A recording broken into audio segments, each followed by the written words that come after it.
व्रतदान तप क्रियाफलम सहजानंद गुरु भजे सदा।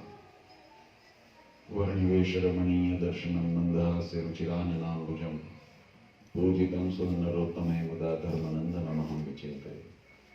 त्वं सुकान्तभृतं कान्तं त्वं कान्तं सर्वदुर्गतं त्वं गतिर्वेददेवत्वं त्वं वन्दे प्रथितासुतं। સર્વાવતારી સર્વકારણના કારણ આપણા સૌના મોક્ષદાતા ઇષ્ટદેવ ભગવાન શ્રી સ્વામિનારાયણ, સ્વામિનારાયણ સંપ્રદાય દક્ષિણ વિભાગ અધિષ્ઠાતા દેવ વડતાલવાસી શ્રી લક્ષ્મીનારાયણ દેવ હરિકૃષ્ણ મહારાજની છત્રછાયામાં સારાઈ ગઢપુર પ્રદેશના પ્રાણ સમાન ગઢપુરપતિ ગોપીનાથજી મહારાજના દિવ્ય સાનિધ્યમાં જેમના પાટોત્સવના નિમિત્તે આપણને સૌને આ સુંદર લાભ મળ્યો છે એવા આપણા શિરોભાર મંદિરમાં બિરાજમાન અર્ચા સ્વરૂપ ભગવાન શ્રી હરિના દિવ્ય સાનિધ્યમાં પવિત્ર ધનુર્માસ અને એમાં આવો સુંદર યોગ આજની આ દિવ્ય સભામાં ઉપસ્થિત ધર્મકુળ આશ્રિત વાલા સર્વે મારા સંતો પાર્ષદો, શ્રીજીના લાડીલા ધર્મકુળ આશ્રિત વાલા સર્વે સત્સંગી હરિભક્તો, સર્વ ધર્મ પ્રેમી સજ્જનો મોક્ષ ભાગી જવાત્મો દરેક ભક્તજનોને મારા હૃદયપૂર્વક જય શ્રી વાલા ભક્તો, પૂર્વ વક્તાઓએ જે સુંદર મહિમાની અને સમજણની વાતો આપણને કરી છે એ જીવનની અંદર વિચાર માંગી લે છે. આપણા ભારતીય દર્શન શાસ્ત્રોએ બે પ્રકારના માર્ગને ખૂબ વધારે મહત્વ આપ્યું છે. એમ તો ભગવાનને પામવાના અનેક માર્ગો, અનેક રસ્તાઓ એ શાસ્ત્રોની અંદર નિરૂપણ કરેલા છે, પણ જેનો મહિમા વધારે વિશેષ ઉપયોગી થાય છે અને જે ભગવાન સ્વામિનારાયણે પણ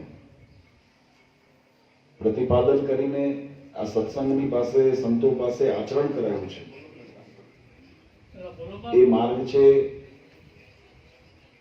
એક કથા વાર્તાનો જ્ઞાન માર્ગ અને બીજો ભક્તિનો માર્ગ. ભગવાને વચનામૃત આદિ ગ્રંથોને જો જોઈએ તો આપણને ભગવાનનું આ વિચાર આપણને સ્પષ્ટ થાય. મહારાજે ઘણી વખત કીર્તનો બોલાતા હોય, ભગવાનની ભક્તિ થતી હોય, ભગવાનના નામ સ્મરણ થતા હોય, એને રોકાવી મહારાજ પ્રશ્નોત્તરી કરાવે, ચર્ચા કરાવે, વિચારને જ્ઞાનનું વર્ધન થાય, શાસ્ત્રોના મતને જીવાત્મા સમજે અને સમજ્યા પછી મહારાજે પાછી સભા પૂરી થાય એટલે કે હવે રાખો પ્રશ્નોત્તરી, હવે કીર્તન ભક્તિ કરો. એટલે આ વસ્તુનો સમન્વય કર્યો, જ્ઞાન અને ભક્તિ. કેવળ જ્ઞાન હોવાથી એ સાર્થક નથી થતું અને અજ્ઞાનતાપૂર્વક કરેલી ભક્તિ પણ સાર્થક નથી. મહારાજે વચનામૃતની અંદર આ વાત બહુ સુંદર રીતે સમજાય. મહારાજ કે પોપટ ભગવાનનું રટણ કરે છે, રામ રામ રામ બોલે છે, પણ એને ભગવાનનો મહિમા જ્યાં સુધી સમજાણો નથી ત્યાં સુધી એ ભક્તિનું સ્વરૂપ બનતી નથી. એ બીજબળ બને. ભગવાનનું નામ લીધું છે એટલે એળે ન જાય, પણ બીજબળ બને તો શું થાય? પુનઃ પાછો યોગ મળે, પુનઃ પાછો સત્સંગ ઓળખાય, ભગવાનનો ભક્ત થવાય, પણ મોક્ષ ન મળે. અને જો મહાત્મા સમજ્યા હોય, જ્ઞાની થઈ ગયા હોય, શિક્ષાપત્રી મહારાજ કે બ્રહ્મવેત્તા હોય, પણ જો ભગવાનનું ભજન ન કરે તો નિશ્ચય અધોગતિને પામે છે. આપણા વેદો, શાસ્ત્રો, ઉપનિષદોએ, શ્રીમદ ભાગવતજીએ, રામાયણે, સત્સંગી જીવને આપણને આ સંદેશ પોકારીને આપેલો છે કે જે કર્મ કરવું છે એ કર્મ વિશે પહેલા જાણો, સમજો, એમાં દ્રઢતા અને વિશ્વાસ કરો અને પછી એ દ્રઢતા સાથે મહારાજે એક બહુ સુંદર દ્રષ્ટાંત આપું તમને. વચનામૃતની અંદર મહારાજે દર્શનની રીત શીખવાડી છે. હમણાં જો કે આ કોરોનાને કારણે છેલ્લા એકવાર વર્ષ થયું હશે આપણે કોઈ સત્સંગની અંદર જાહેર પ્રસંગો નથી કરી શક્યા અને એની પાછળનો ઉદ્દેશ પણ ભગવાન સ્વામિનારાયણે શિક્ષાપત્રીમાં આદેશ કરેલો છે કે જ્યારે આપતકાળ આવ્યો હોય ત્યારે પોતાનું અને બીજાનું હિત થાય એમ વિચારીને તમારે વર્તવું. તો આપણે અત્યારે આવા મહામારીના ચેપી રોગ છે એની મહામારીના દેશકાળની અંદર કોઈ આયોજન કરીએ અને ન કરે નારાયણ રોગચાળો વધે તો આપણે પણ આપણું પણ અહિત થાય અને બીજાનું પણ અહિતના કારણ બનીએ. એટલે ભગવાન સ્વામિનારાયણની આજ્ઞા અને સરકાર દ્વારા પણ આપણને એવી સૂચનાની ગાઈડલાઈન આપવામાં આવી હતી કે મેળાવડા થાય, ભીડ થાય એવું આયોજન ન કરશો. એક વસ્તુ આમાંથી સમજાય છે કે રોગી થઈને પછી નિરોગ માટે મહેનત કરવી એના કરતી રોગી ન થવું એ સાવધાની રાખવી વધારે જરૂરી છે. આ વસ્તુ સમજાય છે. અંગ્રેજીમાં એક કહેવત છે, precautions are better than cure. તમે માંદા થઈ પછી દવા ગોતો એના કરતા માંદા ન થવાય ને એની સાવધાની રાખો ને એ શ્રેષ્ઠ છે. એટલે એ રીતે આ બધા નિયમોનો આપણને બચાવવા માટે, રક્ષા માટે જેમ સરકાર દ્વારા આપવામાં આવ્યા, નિર્દેશ આપવામાં આવ્યા, ડોક્ટરો દ્વારા આપવામાં આવ્યા, આપણા સમાજની અંદર પણ કદાચ બીમાર ન હોઈએ ને તો પણ જે આપણું સ્વાસ્થ્ય છે, આપણા વિચારો છે, આપણી ઇન્દ્રિયો છે એ પવિત્ર રહી શકે, એ સ્વચ્છ રહી શકે, એ સ્વસ્થ રહી શકે એના માટે આપણા ધર્મોએ, આપણા સંપ્રદાયોએ નિયમોને બધા આપ્યા છે. એનો હેતુ એ છે, જે દર્શનની વાત હું કરતો તો મહારાજે વચનામૃતની અંદર એક બહુ સુંદર વાત દર્શનનું દ્રષ્ટાંત આપીને સિદ્ધાંત સમજાવ્યો છે. મહારાજ કે જીવાત્મા જ્યારે મંદિરે જાય, ભગવાનના સન્મુખ ઉભો હોય અને ભગવાનની સન્મુખ ઉભો રહીને ભગવાનનું નજરની સામે ભગવાનની મૂર્તિ હોય, ભગવાનને જોતો હોય, પણ મહારાજ કે એને દર્શન નથી અમે ગણતા. મહારાજે દર્શનની માટે એક સુંદર રીત બતાવી છે. મહારાજ કે જ્યારે મન એ દ્રષ્ટિના દ્વારે કરીને ભગવાનના સ્વરૂપની અંદર એકાગ્ર થાય. હવે તમે એક વસ્તુ વિચારજો, જીવાત્મા એ આત્મતત્વ છે અને આપણા શાસ્ત્રોએ આપણને રીત શીખવાડી છે, આપણને જે જ્ઞાન આપ્યું છે, જ્ઞાન એવું બતાવ્યું છે કે આ દેહ છે એ નાશવંત છે, આત્મા છે અવિનાશી છે. આપણું સાચું સ્વરૂપ શું છે?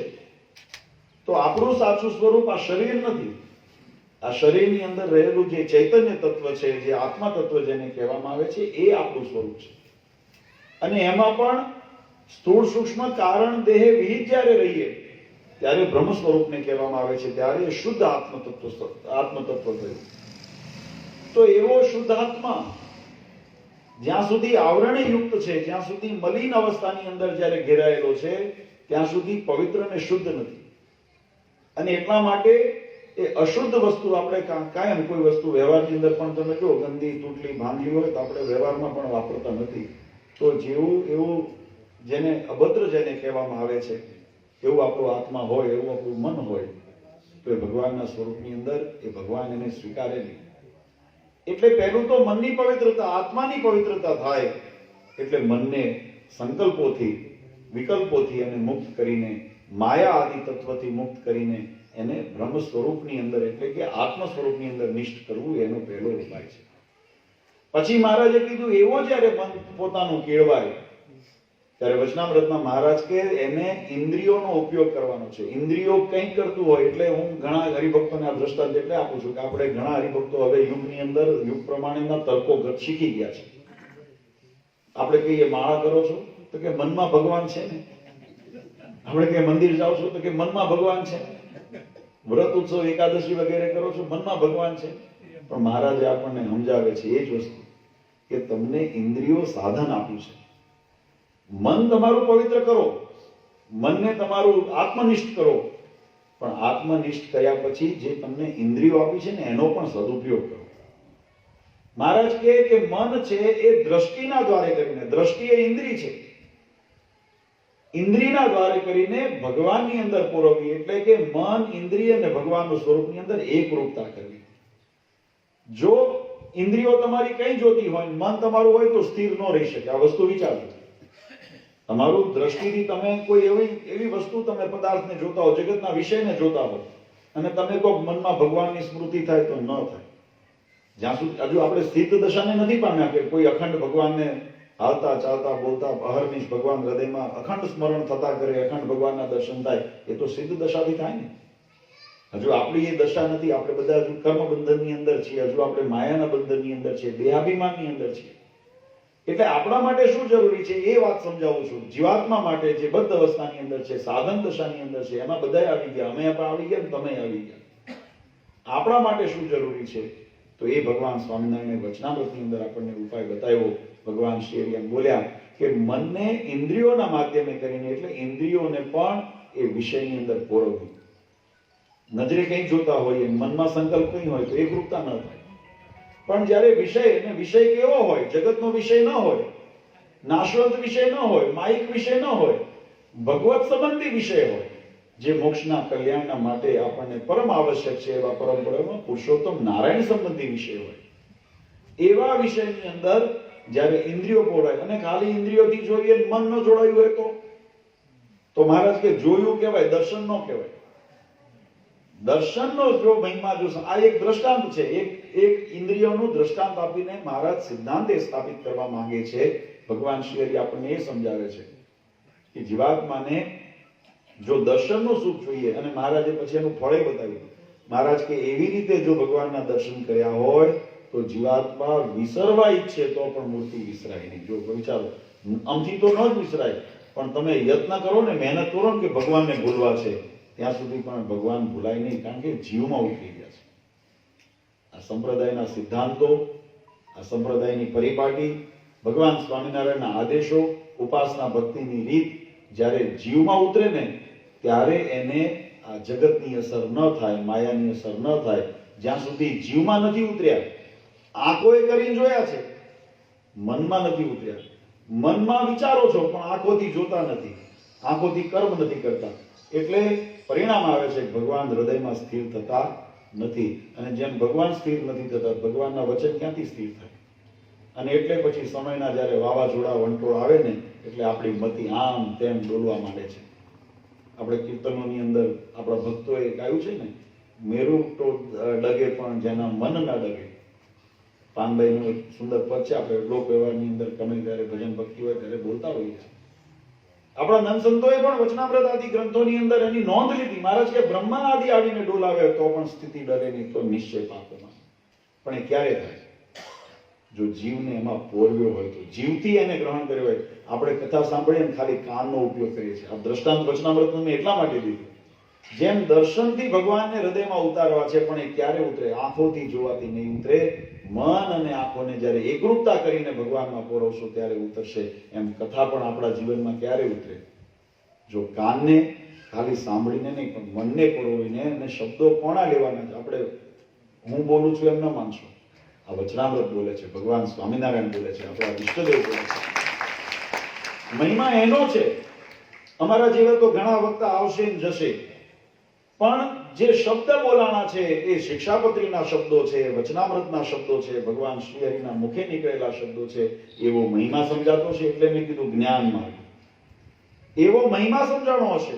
અને પછી ક્રિયા માર્ગ, જે કર્મ કરવાનું છે. શ્રવણ, નવધા ભક્તિ બતાવી છે શાસ્ત્રોની અંદર. 9 પ્રકારની ભક્તિમાંથી કોઈ પણ ભક્તિ હોય, સેવા ભક્તિ હોય, કીર્તન ભક્તિ હોય, શ્રવણ ભક્તિ હોય, સ્મરણ ભક્તિ હોય, આત્મનિવેદન ભક્તિ હોય, કોઈ પણ પ્રકારે ભક્તિ કરીએ, પણ જો ભક્તિના સ્વરૂપનું મહિમા સમજાઈશું અને ક્રિયાથી આપણે એની અંદર પ્રવૃત્ત થયા આવીશું, તો એ ભક્તિ આપણી સાર્થક થશે, તો એ દર્શન સાર્થક થશે, તો એ સત્સંગ સાર્થક થશે. અને એવા સત્સંગ હમણાં સંતોએ કીધું, મહારાજે કોલ આપ્યો છે.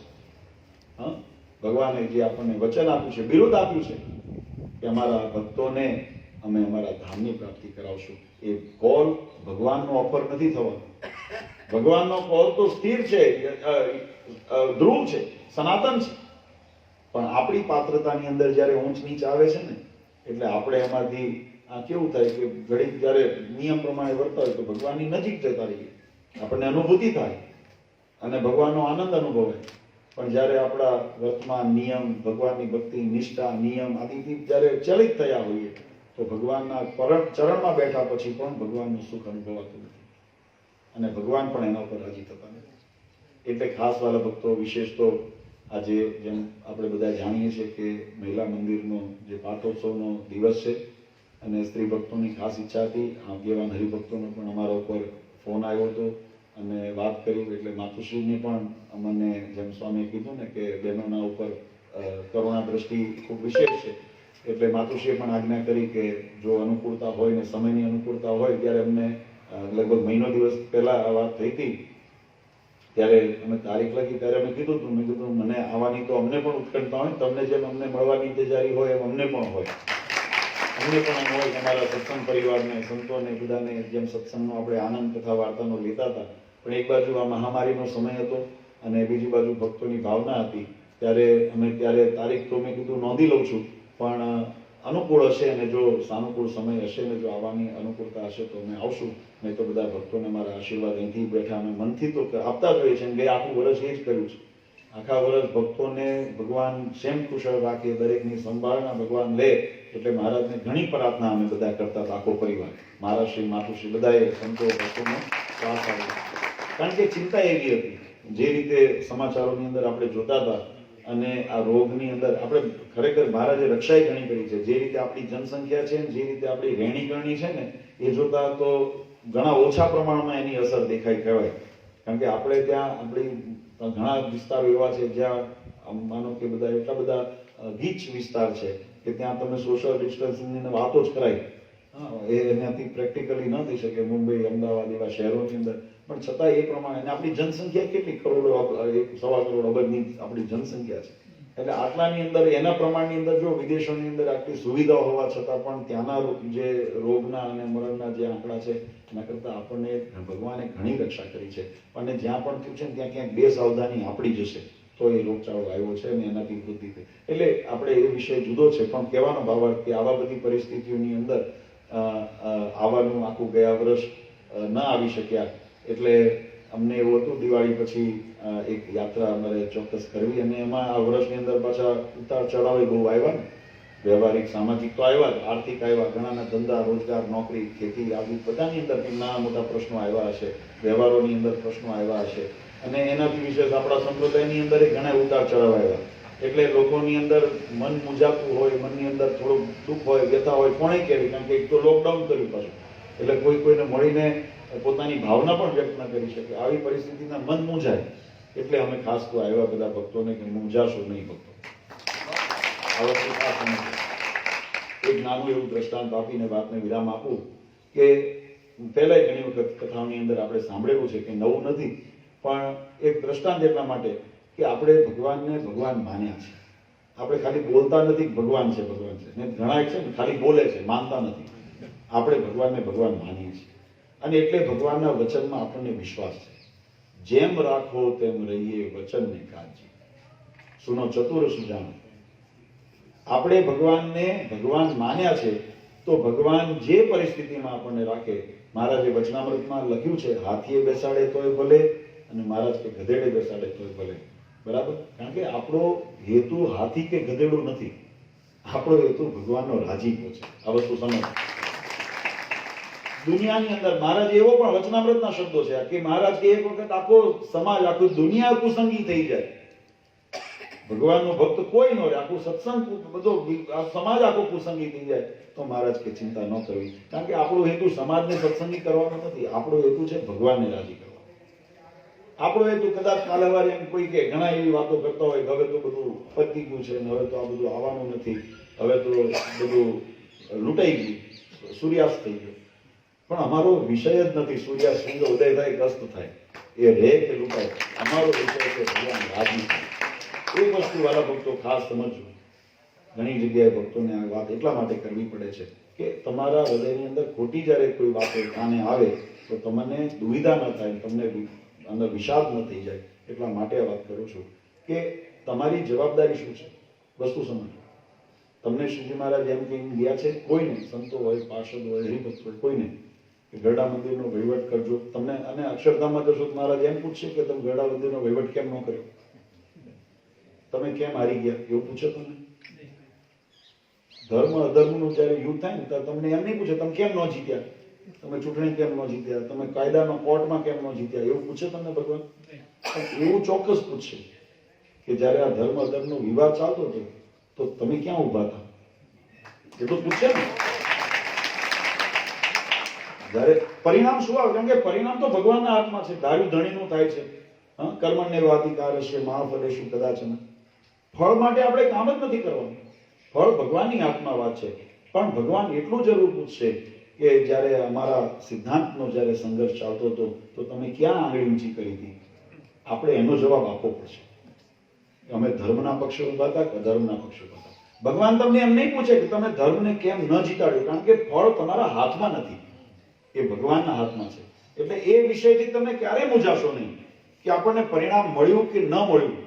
પરિણામ આપવું ના આપવું ઈશ્વરની ઈચ્છા છે. અને એક વસ્તુ પણ નિર્ધારિત છે કે ભગવાન હંમેશા પરીક્ષા પણ કરતા હોય છે, પણ પાર પણ એ જ ઉતારવાના છે.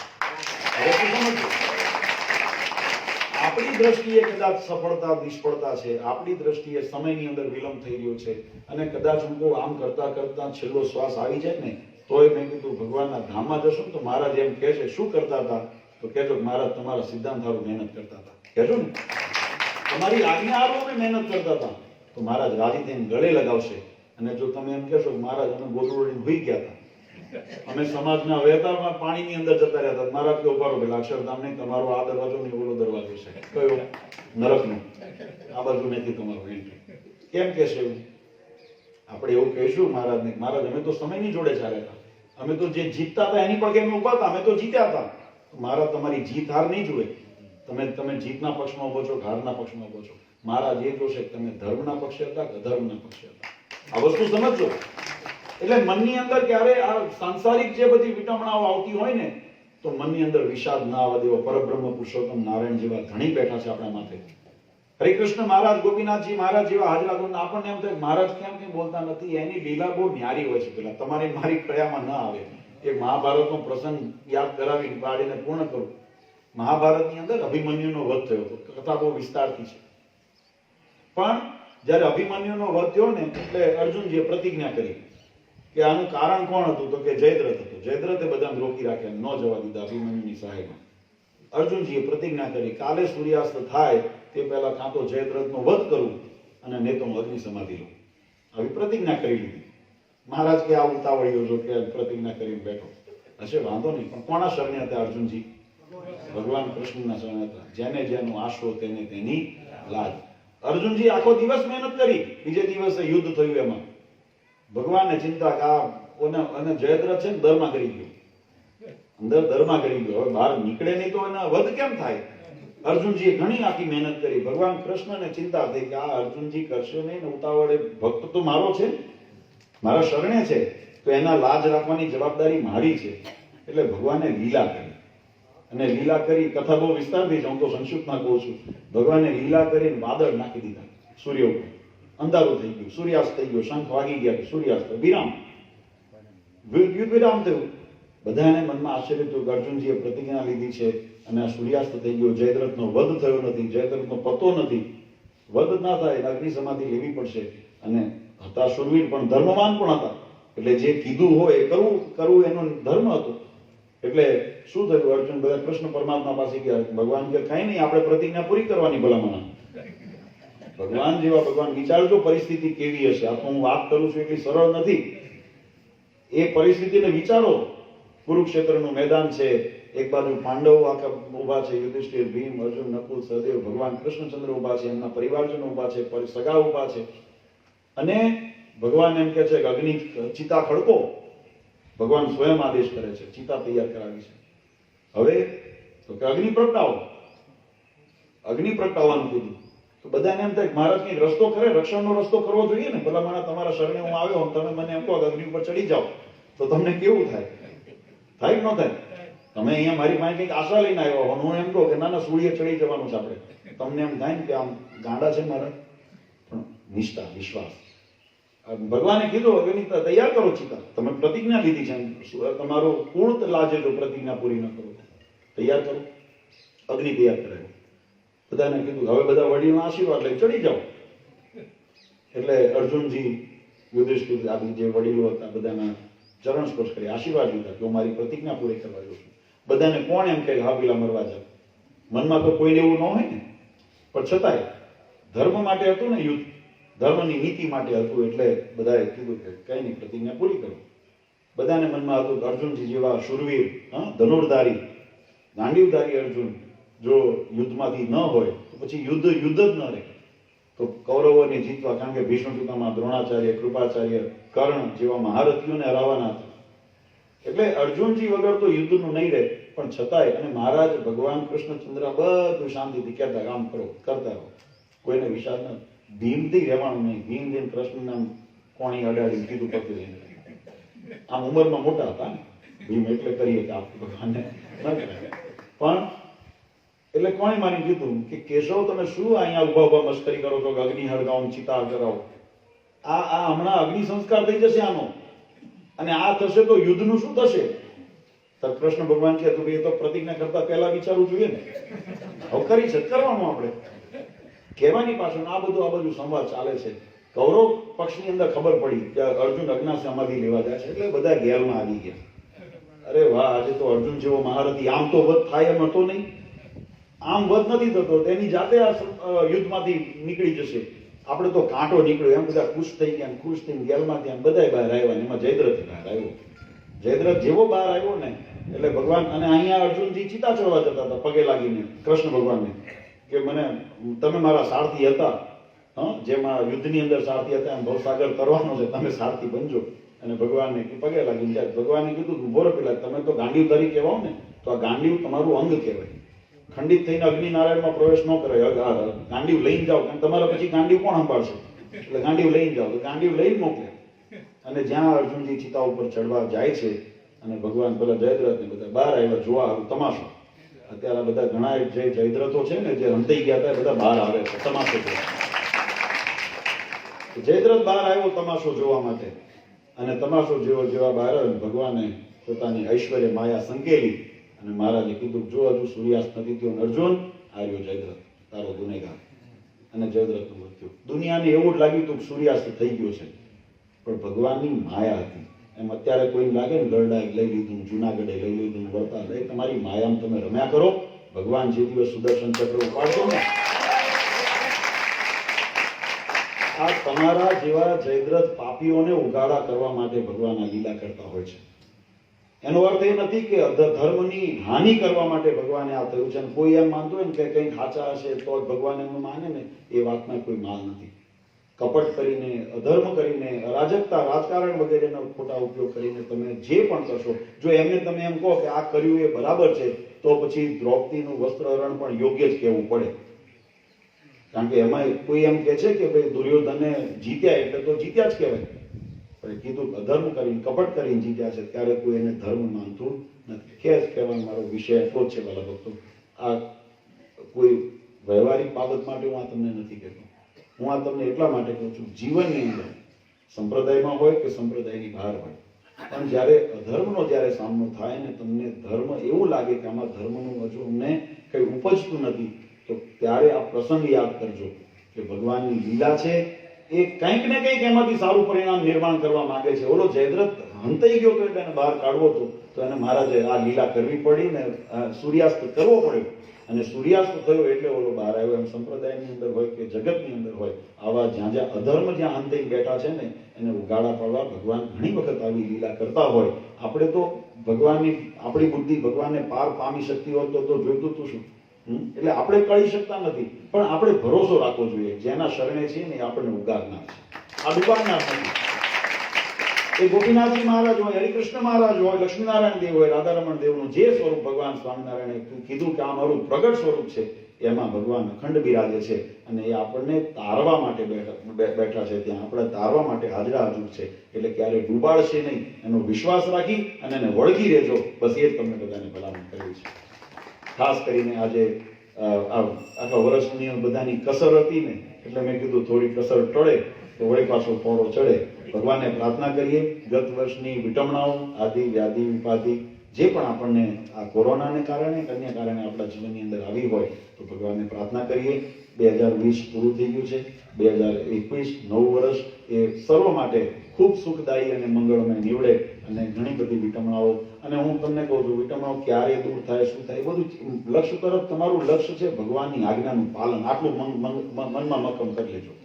પરિણામ મારું આપણે શું થાય કે પરિણામ મારું આ કાલે કરવું છે, ન થયું કાલે એટલે મનમાં એમ થાય પણ કાલે કરવું છે ને, મારે આ કર્મ છે, મારે કરવું છે, આટલું પકડીને ચાલજો તો જીવનમાં ક્યારેય વિષાદ નહીં આવે, ક્યારે ભગવાન ઉપરથી અવિશ્વાસ નહીં થાય અને શ્રદ્ધા ડગશે નહીં. તમારી શ્રદ્ધા વિશ્વાસ એટલે મેં કીધું, ખાલી મને મોઢે બોલેલું કામનું નથી, ખાલી કાને સાંભળેલું કાને નથી, ખાલી મનમાં છે એમ કેવું કામમાં નથી.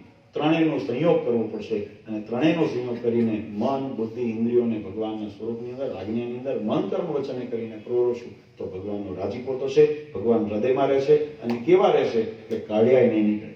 એવી રીતે ભગવાન આપણે અંતરમાં વસશે. આપણે એ પ્રયત્ન કરીને ભગવાનના સાચા અર્થમાં સત્સંગી પુરવાર થવું છે. આપણે સારા માણસ કે સારા વ્યવહારુ કે સારા વહીવટ કરતા પુરવાર નથી થવું. આપણે ભગવાનના સારા ભક્ત પુરવાર થવું છે અને એ થવા માટેનો રસ્તો ભગવાને વચનામૃતમાં આપણને શીખવાડ્યો છે. એને અનુસરીને ખૂબ ભગવાનનું ભજન કરજો. વધારે સમય નથી લેતો.